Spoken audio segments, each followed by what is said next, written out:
upande mwingine, upande wa miundombinu, tumekamilisha ujenzi wa barabara ya lami Buhongwa Igoma yenye urefu wa kilomita 14. Pamoja na mafanikio haya, natambua bado kuna kazi kubwa mbele yetu. Tumeshatangaza tenda ya ujenzi wa barabara ya Mwanza Buhongwa Usagara ambayo itakwenda kwa njia 4 na barabara ya mwendo kasi katikati. Najua bado kuna barabara za mitaani zinazohitaji lami na swala la fidia kwa baadhi ya wananchi wanaopisha miradi ya maendeleo.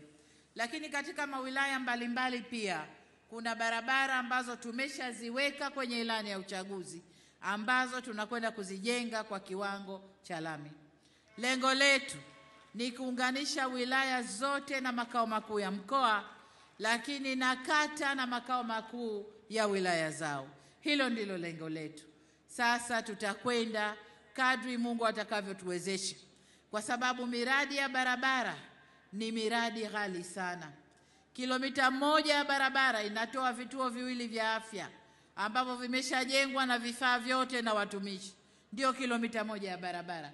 Na ndio maana kwenye barabara hakuna kasi kubwa kama ile watu wanayoitarajia.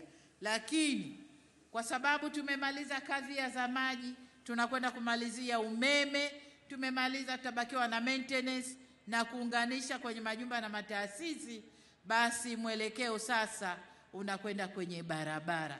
Kwa hiyo barabara zile zilizomo kwenye ilani ndizo ambazo tuna hakika tutazijenga, na zile zilizoombwa tutaangalia uwezekano.